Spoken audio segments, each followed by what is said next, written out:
വലിയൊരു പ്രസംഗവും അതൊന്നും എനിക്ക് വലിയ വശമില്ലാത്ത ഒരാളാണ്. കാരണം പ്രത്യേകിച്ച് നിങ്ങളുടെ മുമ്പിലൊക്കെ നിങ്ങളിവിടെ ഇരിക്കുകയും ഞാൻ അവിടെ ഇരിക്കേണ്ട ഒരാളാണ്. അത്രയും പ്രഗത്ഭനായ എൻ്റെ മുമ്പിൽ നിൽക്കുന്നത്. നിങ്ങളുടെ മുമ്പിൽ പ്രസംഗിച്ചുകൊണ്ട് ഞാൻ വലിയൊരു എൻ്റെ മേഖല സിനിമയാണ്. പക്ഷേ എങ്കിൽ പോലും അതിന് മുകളിൽ നിൽക്കുന്ന അക്ഷരങ്ങൾ കൊണ്ട് അത്ഭുതം കാണിക്കുന്ന ആൾക്കാരാണ് നിങ്ങളുടെ മുമ്പിൽ ഇരിക്കുന്നവർ. അപ്പോൾ നിങ്ങളുടെ മുമ്പിൽ എനിക്ക് വലിയൊരു പ്രസംഗിച്ച് നിങ്ങളെ കീഴ്പ്പെടുത്താമെന്ന് എനിക്കറിയില്ല. അപ്പോൾ എനിക്ക് എൻ്റെ മേഖലയായ സിനിമയെക്കുറിച്ച് ആദ്യം ഞാൻ ഇങ്ങോട്ട് വരാണ്ടായ ഒരു കാരണത്തെക്കുറിച്ച് പറഞ്ഞത് ഉണ്ണികൃഷ്ണനാണ്. ഞാൻ കാലങ്ങളായിട്ട് ഈ ഭാഗത്തു കൂടെയൊക്കെ പോകുന്നുണ്ടെങ്കിലും ഇവിടെയൊക്കെ വന്നിട്ട് ഇങ്ങനൊരു കൂട്ടായ്മ ഉള്ള കാര്യം അറിയുന്നത് വളരെ അടുത്താണ്. അല്ലെങ്കിൽ ഇതിനു മുമ്പേ എപ്പോഴും വരേണ്ടതായിരുന്നു. എന്തായാലും അത് ഈ ഒരു വൈകിയ വേളയിൽ എന്നെ സംബന്ധിച്ച് വൈകിയ വേള, കാരണം ഇത്രയും കാലമായി ഞാൻ സിനിമ ചെയ്ത് തുടങ്ങിയിട്ട്. അപ്പം ഇപ്പോൾ വരാൻ കഴിഞ്ഞ് തീർച്ചയായും യാദൃശ്യമായി ഒരു ഹോട്ടലിൽ വെച്ചുള്ള ഞങ്ങളുടെ മീറ്റിംഗ് ആയിരുന്നു. എന്തായാലും അതിവിടെ എത്തിച്ചു എന്നുള്ളതിൽ വലിയ സന്തോഷമുണ്ട്. ഞാൻ തീർച്ചയായിട്ടും ഉണ്ണീഷിനോട് നന്ദി പറയുന്നു. അതല്ല, അത് കേട്ടു, അതിനെക്കുറിച്ച് അദ്ദേഹത്തിൻ്റെ ഒരു വിഷൻ, അതേപോലെ നിങ്ങളുടെ എല്ലാവരുടെയും അതിനോട് ചേർന്നിട്ടുള്ളൊരു വിഷൻ കേട്ടപ്പോൾ അതിനേക്കാൾ വലിയ പ്രാഗൽഭ്യം ഉണ്ട് എന്ന് എനിക്ക് തോന്നുന്നു. ഇതൊരു വലിയൊരു മഹത്തായ സംഭവമായി തൃശ്ശൂരിൽ മാറി തീരുമെന്ന് കേട്ടപ്പോൾ എനിക്ക് വളരെ ഉണ്ടാകേണ്ട ഒരു സംഭവമാണെന്ന് എനിക്ക് തോന്നി. കാരണം വലിയൊരു വിഷനാണ് പറഞ്ഞു കേട്ടത്. തീർച്ചയായിട്ടും നല്ല ഭാവിയിൽ ഒരു ചരിത്രമായി മാറേണ്ട ഒരു സംഗതിയാണെന്ന് തോന്നുന്നുണ്ട്. അപ്പോൾ അദ്ദേഹത്തെ മാത്രമല്ല, ഇത് നമ്മൾ നടന്നുകൊണ്ടിരിക്കുന്ന ഈ സ്ഥലം തന്നെ ഒരു വലിയ സാഹിത്യകാരൻ്റെ സംഭാവനയും വഹിച്ച് നിങ്ങളെല്ലാം മറ്റ് ഒരുപാട് സാഹിത്യകാരന്മാർ ഒരുമിച്ച് യോജിക്കുന്നു. അങ്ങനെ വലിയൊരു ചരിത്രമാവും എന്ന് തോന്നുന്നു. തീർച്ചയായിട്ടും ചരിത്രമാവും, എന്തായാലും സംശയമൊന്നുമില്ല. ഇത്രയും നിങ്ങളുടെ ആത്മാർത്ഥമായ, പ്രത്യേകിച്ചിട്ട് ഭയങ്കര ഈഗോയിസ്റ്റുകളാണ് ഈ എഴുത്തുകാരും കലാകാരന്മാരും. പക്ഷെ അതൊന്നും ഇല്ലാതെ കൂട്ടായ്മ ഞാൻ അവിടെ കാണാം. അതൊരു വലിയ അത്ഭുതമാണ്. പല സ്ഥലത്ത് തന്നെ ഞാൻ എൻ്റെ എഴുത്ത്, എൻ്റെ നാടകം, എൻ്റെ അഭിനയം, അല്ലെങ്കിൽ എൻ്റെ സംഗീതം എന്നൊക്കെ പറഞ്ഞാൽ അങ്ങനെ ഒരു പക്ഷേ വളരെ സരസമായി എല്ലാവരും ഭയങ്കര ഒരു കുടുംബത്തിനെ പോലെ പെരുമാറുന്നതായിട്ടാണ് ഞാൻ കുറച്ച് മണിക്കൂർ കൊണ്ട് തന്നെ മനസ്സിലാക്കാൻ പറ്റുന്നത്. അപ്പോൾ എനിക്കൊന്നും അത്രയും വലിയ ചരിത്രമായി തീരുമെന്ന് തന്നെ അതിനുവേണ്ടി ഞാൻ പ്രാർത്ഥിക്കുകയും ആശംസിക്കുന്നു. അതിലൊരാളായിട്ട് ഉണ്ടാവുകയായിരിക്കും. ഞാൻ മാറി നിൽക്കണമെന്നില്ല, ഞാൻ തീർച്ചയായിട്ടും. കാരണം എൻ്റെ നാട് തന്നെയല്ല, ഞാനും എൻ്റെ ഭാര്യ ഉണ്ടാവും. പിന്നെ പറയാനുള്ളത് എൻ്റെ സിനിമ സങ്കല്പത്തിനെ കുറിച്ച്. കാരണം ഞാൻ എൻ്റെ സിനിമയിൽ പോകുന്നത് സിനിമ ഭ്രമിപ്പിക്കുന്നൊരു വലിയ മേഖല എന്നുള്ള രീതിയിൽ വളരെ കല്ലുവഴി എന്ന് പറഞ്ഞ വളരെ ഗ്രാമത്തിൽ നിന്നാണ് ഞാൻ പഠിച്ചു വന്നത്, ഒറ്റപ്പാലത്ത്.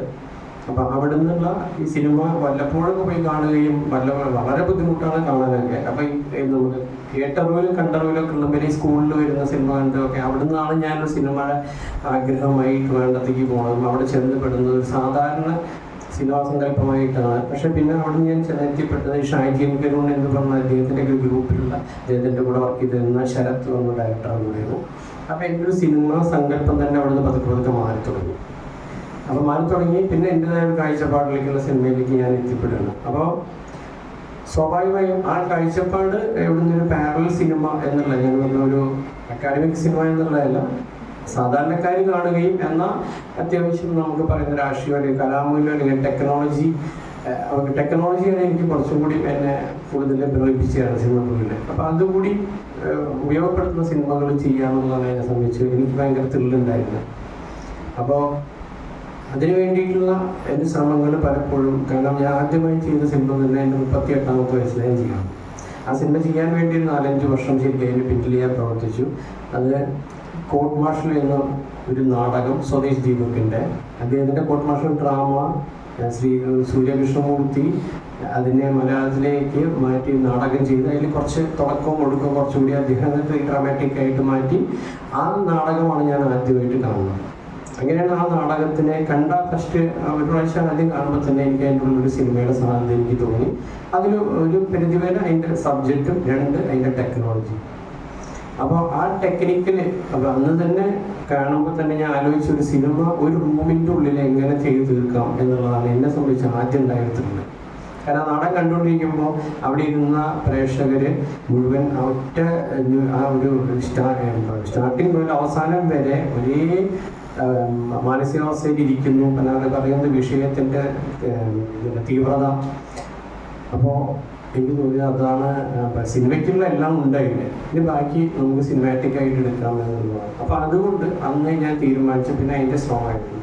അപ്പോൾ ആ ശ്രമത്തിൽ ഇങ്ങനെ ഒരു സിനിമ ആൾക്കാരെ എത്രത്തോളം പിടിച്ചിരുത്തും, അല്ലെങ്കിൽ അത് പ്രേക്ഷകനെ എത്ര ആസ്വദിപ്പിക്കും എന്നുള്ളത് വലിയ പ്രശ്നമായിട്ടാണ് ഈ സിനിമ നീണ്ടുപോയത്. ഇങ്ങനെ പലപ്പോഴും ചർച്ചകളും ഒക്കെ ആയിട്ട് പിന്നെ അത് സംഭവിച്ചു പോയി. എന്തായാലും അതിന് വേണ്ടി വളരെ സപ്പോർട്ടും പല രീതിയിൽ സപ്പോർട്ട് സംഭവിച്ചു പോയി. അപ്പോൾ തീർച്ചയായിട്ടും അന്ന് ഞാൻ ഒരു പരിധിവരെ അതിന് ഭയങ്കരമായിട്ട് അപ്രീസിയേഷൻ കിട്ടുമ്പോൾ ഒരു ഭാഗത്ത് ക്രിറ്റിസിസം കേട്ടിരുന്നത് അതിൽ ഞാൻ നാടകീയത കുറേ ഉണ്ടായിരുന്നുണ്ട്. തീർച്ചയായിട്ടും ഞാൻ പറഞ്ഞ നാടകീയത ഉണ്ട്. നാടകീയത ഇല്ലാതെ ഒരാളുടെ ജീവിതത്തിൽ മുന്നോട്ട് പോകാൻ ഒരു ദിവസത്തിൽ ഒരു 5 മിനിറ്റെങ്കിലും നാടകമില്ലാതെ ജീവിതത്തിൽ ഒരാൾക്ക് മുന്നോട്ട് പോകാൻ പറ്റുമെന്ന് എനിക്കിതറിയാൻ തോന്നുന്നില്ല. കാരണം ഇപ്പം നമ്മളിവിടെ കൊണ്ടിരിക്കുന്ന ഒരു നാടകീയമായിട്ട് സിറ്റുവേഷനാണ്. ശരിക്കും നാടകീയതല്ല, ഞാൻ പറയുന്നു നിങ്ങൾ കേൾക്കുന്നു, അല്ലാതെ ഭയങ്കര റിയലിസ്റ്റിക് ആയിട്ട് അല്ല, വളരെ നാടകീയമായിട്ടുള്ള രീതിയിലുള്ള സംഭാഷണമൊക്കെ തന്നെയാണ്. ഇത് തന്നെയാണ് ജീവിതത്തിൽ. എവിടെയെങ്കിലും നിമിഷത്തിൽ നാടകീയത ഇല്ലാതെ ജീവിതത്തിൽ പോയില്ല.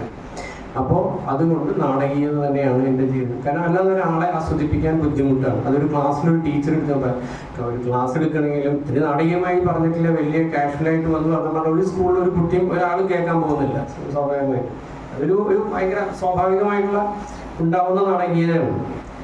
അപ്പോൾ ആ നാടകം പിന്നെ എവിടെ എനിക്ക് സ്റ്റേജിനോടുള്ളൊരു താല്പര്യം എനിക്കുണ്ട്. എൻ്റെ സിനിമകളൊക്കെ ഒരു രംഗം അല്ലെങ്കിൽ ഒരു വീടിൻ്റെ ഉള്ളിൽ ഒരു റൂമിൻ്റെ ഉള്ളിൽ. ഇപ്പം ഞാനിപ്പോൾ പുതിയ ചെയ്ത ആഴി എന്ന് പറഞ്ഞ തമിഴ് സിനിമ ഉണ്ട്. ആ സിനിമ കടലിൻ്റെ ഉള്ളിലാണ്, 2 പേര് മാത്രമേ ഉള്ളൂ, ഒരു നായയാണ്, അതിൻ്റെ ഉള്ളിൽ സ്റ്റക്കായി പോകുന്നതാണ് ബോട്ടിൻ്റെ ഉള്ളിൽ. ഇതൊന്നൊരു സർവൈവൽ ത്രില്ലറാണ്. എനിക്ക് കടലിൻ്റെ പശ്ചാത്തലമാണ് സിനിമ. ശരത് കുമാറും ഒരു പയ്യനും ഒരു നായയാണ് കടലിൻ്റെ സിനിമകളിൽ. അപ്പോൾ എന്നെ സംബന്ധിച്ച് ഇനി വരുന്ന 3 സിനിമകളിലൊക്കെ അങ്ങനത്തെ ചില എനിക്ക് ഇഷ്ടമുള്ളൊരു സ്പേസാണ്. അതായത് അപ്പം നാടകം ഒരു പരിധിവരെ ഇൻഫ്ലുവൻസ് ചെയ്തിട്ടുണ്ടായിരിക്കും. എന്നാൽ നാടകം കുറേ കാണുന്ന ആളൊന്നല്ല ഞാൻ. എവിടെ ഉള്ളിലുണ്ട്, എവിടെ നാടകത്തിൻ്റെ.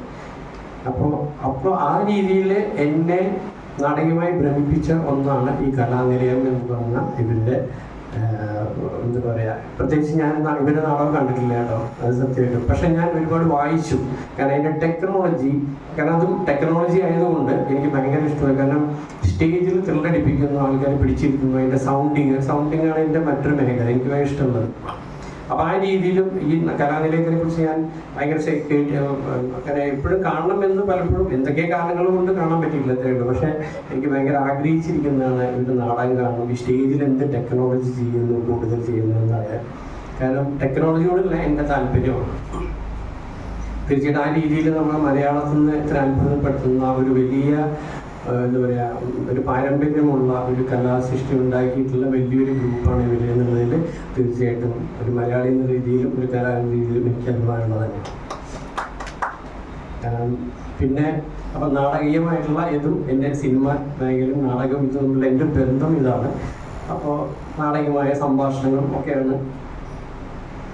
പിന്നെ പറയുന്ന രാഷ്ട്രീയം, സിനിമയ്ക്കുള്ളിലെ രാഷ്ട്രീയം പലപ്പോഴും ഇപ്പം രാഷ്ട്രീയം സിനിമകളിൽ വലിയ ചർച്ച ചെയ്തുകൊണ്ടിരിക്കും. ഇപ്പം കൂടുതൽ ചർച്ച ചെയ്തുകൊണ്ടിരിക്കുന്നു പല രീതിയിൽ. അതായത് രാഷ്ട്രീയപരമായ നമ്മുടെ അല്ലെങ്കിൽ അതിൻ്റെ ഉള്ളിലെ കഥാപാത്രങ്ങളെ, ക്യാരക്ടേഴ്സ്, സ്വഭാവം, ഇതൊക്കെ ഇതെല്ലാം ഒരു മറ്റുള്ള മേഖല പോലെ തന്നെ സിനിമയും തീർച്ചയായിട്ടും സിനിമ നല്ല രീതിയിൽ ഇൻഫ്ലുവൻസ് ചെയ്യും സാധാരണക്കാരനെ എന്ന് വിശ്വസിക്കുന്ന ഒരാൾ തന്നെയാണ് ഞാൻ.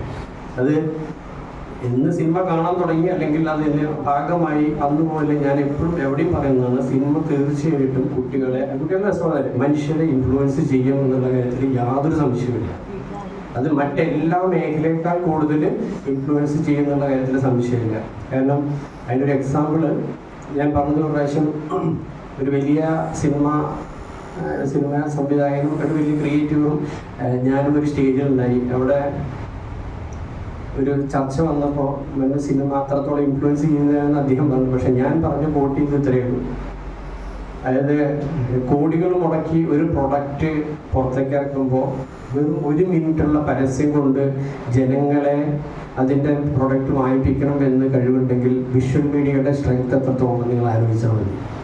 ഒരു മിനിറ്റ് കൊണ്ട് ഇത്ര കോടികൾ മുടക്കിയ ഒരു എന്ത് പ്രൊഡക്റ്റും 1 മിനിറ്റ് കൊണ്ട് പരസ്യത്തിലൂടെ നമ്മളെ എല്ലാം ഭ്രമിപ്പിക്കുന്നുണ്ടെങ്കിൽ ആ മീഡിയയുടെ പ്രാധാന്യം എന്താണെന്നുള്ളത് നിങ്ങൾ മനസ്സിലാക്കണം.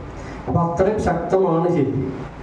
ഇതിനെ നല്ല രീതിയിൽ ഉപയോഗപ്പെടുത്താം. പിന്നെ ഇതിൻ്റെ നല്ല വശങ്ങൾ എന്തുകൊണ്ട് പഠിക്കുന്നില്ല, മോശം എന്തുകൊണ്ട് ഇൻഫ്ലുവൻസ്, അതൊക്കെ നമുക്ക് സ്വാഭാവികമായിട്ടൊരു ഹ്യൂമൻ സൈക്കോളജി അങ്ങനെയാണല്ലോ, എവിടെ ചെന്നാൽ ആദ്യം പഠിക്കുന്നത് ഇത്തരം കാര്യങ്ങളായിരിക്കും. നമുക്ക് പലപ്പോഴും ഇത് നല്ലതാണോ ചെയ്തതെന്ന് ചോദിച്ചാൽ എനിക്കറിയില്ല. അപ്പോൾ തീർച്ചയായിട്ടും ആ മേഖലയിൽ ഇപ്പം ഞാൻ നിൽക്കുന്ന മേഖല ഇത്രയ്ക്കധികം ജനങ്ങളെ ഇൻഫ്ലുവൻസ് ചെയ്യാൻ പറ്റും എന്നുണ്ടെങ്കിൽ തീർച്ചയായിട്ടും ഞാൻ ആഗ്രഹിക്കുന്ന സിനിമകളിലും എവിടെയെങ്കിലും ഞാൻ ഇതുവരെ ചെയ്ത സിനിമകളിൽ ഞാൻ ഒരു മോശം വാക്ക് ഉപയോഗിച്ചിട്ടില്ല. ഇപ്പം പുതിയൊരു സിനിമകൾ എനിക്ക് ചെയ്യേണ്ടി വന്നു, പുകവലിയുടെയും, അല്ലെങ്കിൽ ഞാൻ തീരുമാനിച്ചിരുന്നതാണ് പുകവലിക്കില്ല, മദ്യപിക്കില്ല, മോശം വാക്ക് ഉപയോഗിക്കില്ല, ഇങ്ങനെ കുറേ പോളിസികൾ ഞാൻ കൊണ്ടു നടക്കുന്ന കാരണം കൊണ്ടും എൻ്റെ സിനിമയ്ക്ക് ഉണ്ടാകുന്ന ഈ ഗ്യാപ്പുകൾ ഭയങ്കര പ്രശ്നമായിട്ട് എനിക്ക് തോന്നാറുണ്ട്. മാത്രമല്ല സിനിമ ഇൻഡസ്ട്രിയിൽ എൻ്റെ പ്രവർത്തനവും അങ്ങനെ തന്നെയാണ്. ഞാൻ എൻ്റെതായിട്ടുള്ള രീതിയിൽ വർക്ക് ചെയ്യുന്നിടത്ത് ഇത്തരം കാര്യങ്ങളൊന്നും ഞാൻ ഒരു തരത്തിലും അനുവദിക്കാറില്ല. ഇൻഡസ്ട്രിയിൽ ഞാൻ വർക്ക് ചെയ്യുന്നിടത്തും എൻ്റെ പരിസരങ്ങളിൽ ഞാൻ ശ്രമിക്കും. ആ കാര്യത്തിൽ ഞാൻ ഭയങ്കര ശ്രദ്ധിക്കാറുണ്ട്. ഞാൻ ഇതിനെതിരെ ഇപ്പോഴും ഡിഫെൻഡ് ചെയ്യാറുണ്ട്. ഇപ്പോഴും ഇത്തരം കാര്യങ്ങളിൽ സിനിമയ്ക്കുള്ളിൽ നിന്നുള്ള മോശം ഇത് സിനിമ ഇൻഡസ്ട്രിയുടെ ഉള്ളിലും പാടില്ല എന്ന് വിശ്വസിക്കുന്ന ഒരാൾ തന്നെയാണ്. അപ്പോൾ പറഞ്ഞു വന്നത് ഇത്രയും. അപ്പം സിനിമ കൊണ്ട് എനിക്ക് എൻ്റെ ജീവിതവും ഇതൊക്കെ സിനിമയായിട്ട് ബന്ധപ്പെട്ട് തന്നെയാണ് നിൽക്കുന്നത്. അപ്പോൾ അങ്ങനെയൊരു മേഖലയിൽ നിന്നുകൊണ്ട് ഞാൻ പ്രവർത്തിക്കുന്ന ഒരാളെന്ന രീതിയിൽ എനിക്ക് സിനിമയെക്കുറിച്ച് ഇത്രയൊക്കെ എനിക്ക് പറയാൻ പറ്റും. ബാക്കി ഇനി നമുക്ക് ബാക്കിയുള്ള ചർച്ചകളിലോ എല്ലാം സംസാരിക്കാം. എന്തെങ്കിലും ഇവിടെ വരാൻ കഴിഞ്ഞാലും അവർ നിങ്ങളുടെ കൂടെയൊക്കെ ഒരുമിക്കാൻ കഴിഞ്ഞാലും ഇനി മുന്നോട്ടുണ്ടാവും എന്നൊരു വിശ്വാസം കൂടി ഞാൻ നിർത്തുന്നു. നന്ദി, നമസ്കാരം.